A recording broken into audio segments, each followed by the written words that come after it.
하나님 아버지, 우리에게 새로운 하루를 허락해 주시고 온전한 몸과 마음으로 예배하게 하시니 감사합니다.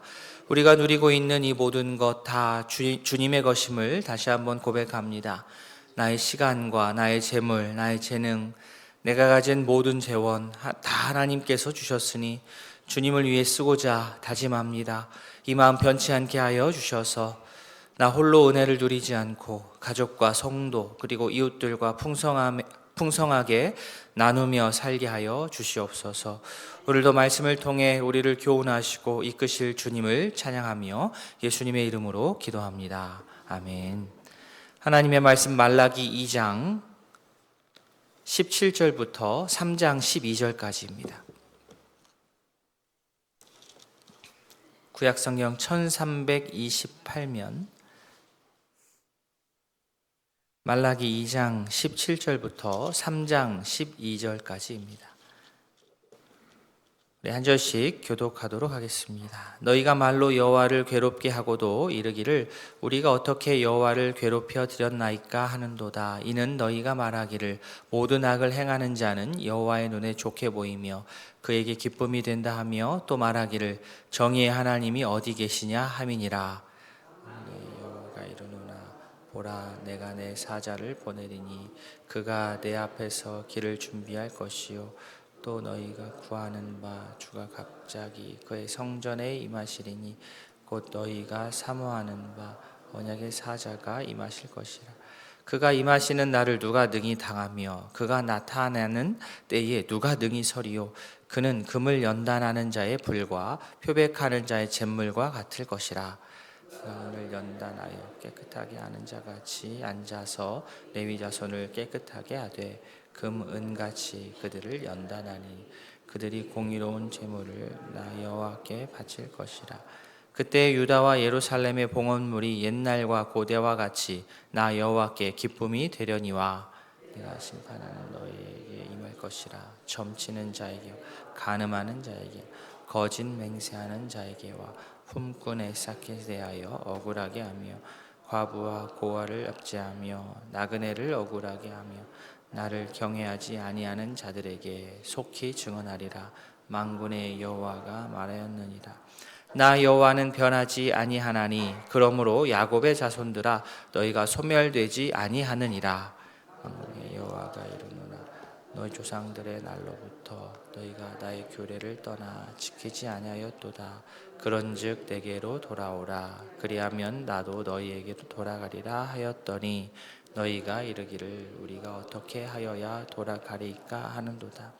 사람이 어찌 하나님의 것을 도둑질하겠느냐. 그러나 너희는 나의 것을 도둑질하고도 말하기를 우리가 어떻게 주의 것을 도둑질하였나이까 하는도다. 이는 곧 11조와 봉헌물이라. 너희가 저주를 받았느니라. 만군의 여호와가 이르노라. 너희의 온전한 11조를 창고에 들여 나의 집에 양식이 있게 하고 그것으로 나를 시험하여 내가 하늘 문을 열고 너희에게 복을 쌓을 곳이 없도록 붙지 아니하나 보라. 만군의 여호와가 이르노라. 너희를 위하여 메뚜기를 금하여 너희 토지 소산을 먹어 없애지 못하게 하며 너희 밭에 포도나무 열매가 기한 전에 떨어지지 않게 하리니. 같이 봅니다. 너희 땅이 아름다워짐으로 모든 이방인들이 너희를 복되다 하리라. 만군의 여호와의 말이니라. 아멘. 여호와 하나님께서는 항상 선하십니다. 또 정의로우신데 그 부분은 문제가 없는데 이제 인간 쪽에 문제가 있습니다. 인간 편에서 봤을 때 사회에서 생활에서 정의롭지 않은 일이 벌어지고 또 그러면 하나님의 선하심에 의문을 품고 자기 계산에 맞지 않게 하나님이 일하시는 것 같고 그러다 보면 또 마음이 불편하고 더 나아가서 그러면 신앙이 냉소적이 됩니다. 하나님은 그러신 분인데 왜 나는 이럴까? 이런 방식이 말라기 시대뿐만 아니라 지금 이 시대에도 일어납니다. 2장 17절에 그런 모습이 이제 나타나는 겁니다. 실제로는 자기 자신들이 말로 여호와 하나님을 괴롭게 해놓고서는 자기들이 그렇게 해놓고서는 또 하는 말이 무엇이냐? 우리가 어떻게 여호와를 괴롭혔습니까? 이렇게 말합니다. 그러면서 냉소적으로 여호와께서 너무 선하셔서 기준 없이 악을 행하는 자가 여호와의 눈에 좋게 보일 정도 아닙니까? 정의의 하나님이 어디 계십니까? 라고 속이 이렇게 틀어져 가지고 하나님께 이렇게 불평을 쏟아 놓았습니다. 지금 이스라엘 백성들 자신들이 정신을 못 차리고 엉뚱하게 살아놓고서는 적반하장격으로 하나님께 불평을 막 쏟아 놓고 있습니다. 이렇게 하나님께 책임을 전가하고 냉소적으로 하나님 앞에서 계속 불평하는 그들에게 하나님께서는 어떻게 말씀하시느냐. 1절에 보라 내가 내 사자를 보내겠다 이렇게 얘기하시고 2절에 누가 능히 당하며 또 누가 능히 서리요.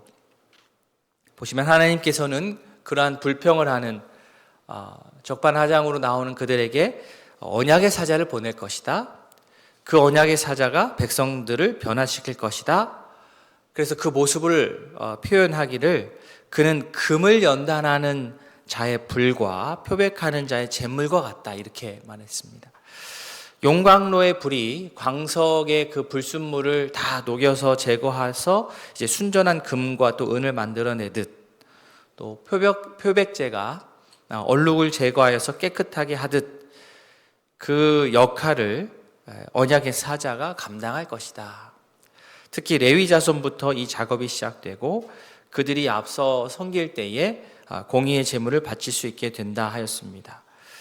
실제 당시에 제사장들과 레위 자손들이 앞장서서 먼저 열심히 해야 되는 사람인데 도리어 언약으로부터 멀어졌고 자신들뿐만 아니라 백성들까지도 하나님과 멀어지게 하고 하나님을 향한 오해를 더 불러일으켰기 때문에 이 사람들부터 그때 당시에 지금의 어떤 종교 지도자들부터 온전히 돌이키는 것이 요구됐습니다.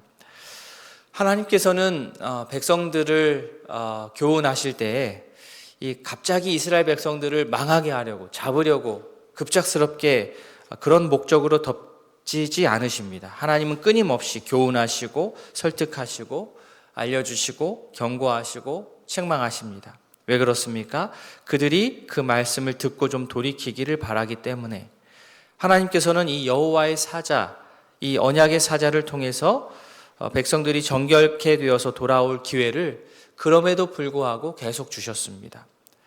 그런데 그래도 이들이 기회를 외면한다면 그때는 하나님께서 그들의 죄를 아주 만천하에 드러내실 것입니다. 5절 시작 보시면 내가 심판하러 너희에게 임할 것이라. 이때 되면 이제 하나님께서 더 이상 기다리지 않으시고 이제 그들을 심판하시죠. 점치고 간음하고 거짓 맹세하고 과부 압제하고 나그네를 억울하게 하고 그랬던 그들의 모습 숨기지 못하도록 다 이렇게 드러내신다는 겁니다. 하나님께서는 이렇게 돌아보면 우리 모두에게 기회를 참 많이 주십니다. 하나님께서 바로 우리를 심판하실 수 있고 또 벌을 내리실 수도 있지만 궁극적으로 주님께서는 우리가 깨우치기를 바라고 돌이키기를 바라시는 그런 마음이시기 때문에 끝까지 우리에게 교훈하며 말씀하십니다. 연단하는 자의 불, 표백하는 자의 잿물. 불은 뜨겁고 잿물은 짜죠. 그러나 뜨거운 불로 인하여서 정금이 나오는 것이고 또 잿물로 인하여서 표백이 가능해지는 겁니다. 여러 경로를 통해서 주시는 하나님의 말씀을 우리가 온 몸으로 듣고 잘 수용하여서 하나님께서 우리에게 원하시는 삶의 모습을 잘 회복해 나아갈 수 있기를 원합니다. 자, 하나님께서는 7절에서 너희 조상의 날로부터 너희가 나의 규례를 떠나 지키지 아니하였다 이렇게 말씀하셨는데 이제 그들의 답이 뭐냐면 7절 뒷부분에서 우리가 어떻게 하여야 돌아갈 수 있습니까? 너 돌이켜라 했더니 어떻게 해야 돌아갈 수 있습니까? 이게 묻거든요.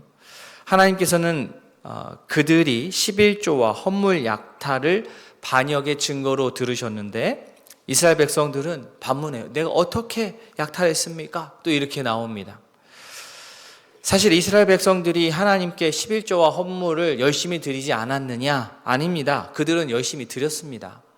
열심히 드렸습니다. 다른 제사, 절기들 겉으로 볼 때는 빼먹지 않고 잘 드렸습니다. 그러나 예물이나 절기의 진정한 의미를 깨닫지 못하고 형식적이고 위선적이고 습관적으로 이 모든 것을 행했고, 예배 드릴 때, 제사 때는 그랬지만 실생활에서는 하나님을 온전히 찾지 않았고 공의를 행하지 않았습니다. 그런데 지금 상황이 더 나빠졌습니다. 그 전까지만 해도 이렇게 형식적으로나마 위선적으로나마 그래도 조금 했었는데 지금은 그조차 하지 않는 지경에 이르렀습니다. 우리가 이렇게 얘기하죠. 성도는 의무감으로 주일 예배를 드리면 안 된다. 온 마음을 다하여 주일 예배를 드려야 된다. 주의 날을 구별해야 된다. 주일 성수해야 된다. 맞습니다. 그런데 그보다 더 심각한 것은 주일을 지켜야 된다라는 어떠한 성도로서 기본적인 의무감조차 없어진 상태입니다. 그러니까 의무감으로 11조 하면 안 돼 라고 말하면서 그 의무감조차 없는 거예요. 의무감을 하면 안 되지 하고 자기는 의무감조차 느끼지 않는 거죠. 당시 백성들은 전체가 아닌 일부를 드리면서 상한 것을 드리면서도 내가 다 할 바를 했다라고 했습니다. 이렇게 나온 그들을 바로 심판하실 법도 한데 하나님께서는 그들을 마지막으로 또 한 번 설득하시는 거예요. 10절 말씀이 아주 말라기 말씀에서 우리가 많이 읽는 구절 아닙니까? 너희 온전한 11조를 창고에 들여 나의 집에 양식이 있게 하고 그것으로 나를 시험하여 내가 하늘문을 열고 너희에게 보기를 쌓을 곳이 없도록 붙지 아니하나 보라. 이스라엘은 하나님을 시험하면 안 되는 것인데 하나님께서는 지금 자기를 시험해 보라는 어쩌면 매우 파격적인 제안을 하신 겁니다.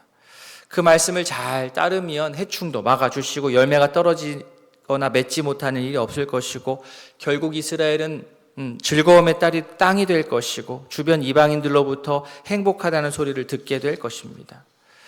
나의 교만을 내려놓고 당시에 회개하고 돌이키고 하나님께 돌아가는 가장 기초적인 행위로 말라기에서는 11조를 이야기했습니다. 공평과 정의를 저버리고 죄를 청산하지 못하는 자는 여러 부분을 손을 대야 되겠지만 오늘 말씀에서는 우선적으로 11조를 꼽았습니다. 물론 기계적으로 11조를 하면 더 큰 물질의 복을 받는다 식으로 말할 수 없을 것입니다. 11조가 무슨 재테크도 아니고요. 11조는 은혜에 대한 화답이고 함께 더불어 살아가는 사회에서 연약한 자들을 돕는 그러한 방도입니다. 11조에 크거나 작거나 내 생활 가운데 동참할 때 나의 소유의 진정한 주인이 누구인지를 깨닫게 되고 확인하게 되고 또 개인적인 탐욕에 그나마 제동을 걸 수 있게 됩니다. 말씀을 맺습니다. 바라기는 나를 위한 하나님의 말씀을 순전한 마음으로 우리가 수용해서 하나님을 향한 냉소적인 시선이 혹 우리에게 있었다고 한다면 그 냉소적인 시선이 이제는 따뜻한 시선으로 바뀌기를 바랍니다. 그래서 성도인 내가 하나님의 사랑으로 주변의 많은 사람들 아름답게 더 섬기고 돌보고 할 수 있는 우리 모두 될 수 있기를 진심으로 소망합니다. 아멘. 오늘 두 가정을 위해서 기도하겠습니다. 김은춘 성도님 말씀을 읽을 수 있도록 기도해 주시기 바랍니다. 김순옥 집사님 가정 날마다 기도하고 말씀 보도록 항상 기도와 간구가 끊이지 않도록 주의 도움 있기를 우리 집사님 가정을 위해서 기도해 주십시오. 오늘 말씀을 기억하며 주변에 우리 환우들의 회복을 위해서 속해 있는 목장 전도회 식구들을 위해서 또 저녁에 수요 기도회가 있습니다. 기도회와 또 나라와 민족을 위해 이어서 개인의 기도 제목으로 주님 앞에 부르짖도록 하겠습니다. 다 함께 기도하시겠습니다.